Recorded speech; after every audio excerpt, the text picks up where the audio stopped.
بسم اللہ اولہ و آخرہ۔ ایک بندہ مومن جب یہ دیکھتا ہے کہ معاشرے میں ظلم کا دورہ ہے،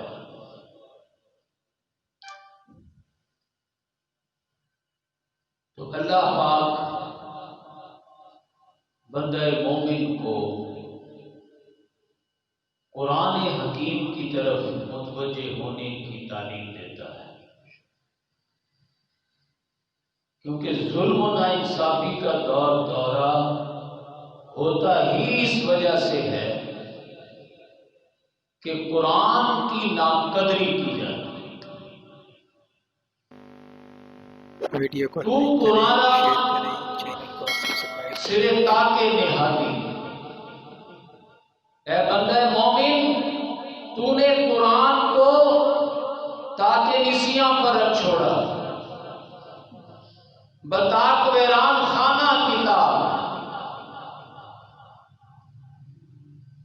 ایسے کمرے میں جس میں کوئی سالہ سال نہ جاتا ہو اس کے تاک میں رکھ چھوڑا، اور برہمن از بتاں تاکہ خدا راست۔ تیرے مقابلے میں ایک ہندو بھی تو ہے، اس کے پاس قرآن نہیں ہے، اس کے پاس بت ہے، وہ اپنے طاق کو بتوں سے سجا کے رکھتا ہے اور بتوں کی طرف دھیان کر کے بیٹھتا ہے۔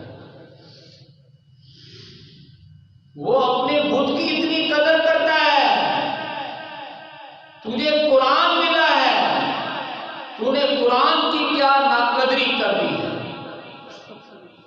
اور پھر قرآن پڑھ کر ہی نیابی در برما تیرا وقتاں دل روشن سے نورے آرز ہوئے۔ قرآن بندہ مومن میں آرزو پیدا کرتا ہے، تو قرآن پڑھ کر لوگوں میں مایوسی پیدا کرتا ہے۔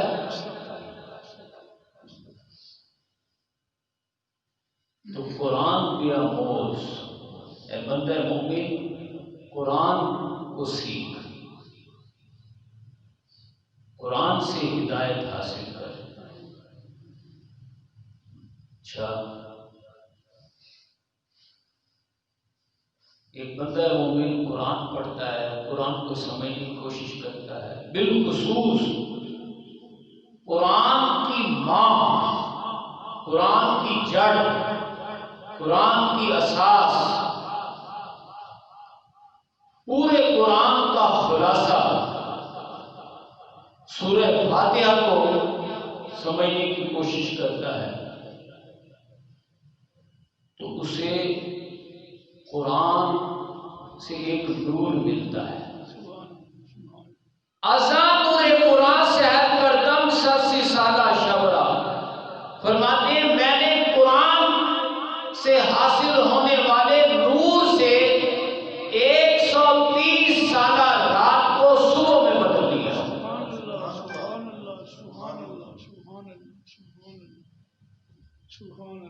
ایک تو ہوتی نا 8-10 گھنٹے کی رات، 130 سالہ رات عالم اسلام پر طاری تھی۔ قرآن کے نور سے میں نے اس رات کو صبح میں بدل دیا۔ سبحان اللہ، سبحان اللہ، سبحان اللہ، سبحان اللہ۔ بے شک۔ کیسے؟ آرزو کا چراغ روشن کر کے، آرزو پیدا کر کے۔ ہمارے آقا صلی اللہ علیہ وسلم قرآن پڑھتے، یتلو علیہم آیات، قرآن پڑھتے، وَيُزَكِّیہم، قرآن سے دلوں کو، دماغوں کو پاک و صاف کرتے۔ یہ دل و دماغ کو پاک و صاف کرنا کیا ہے؟ آرزو پیدا کرنا۔ یہ آرزو ہی تو ہے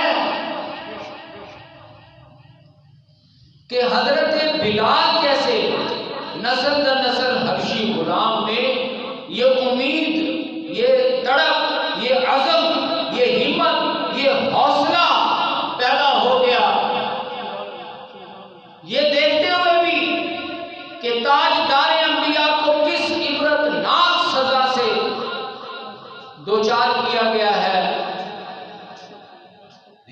خیال میں ایک آرزو پیدا ہو گئی کہ میں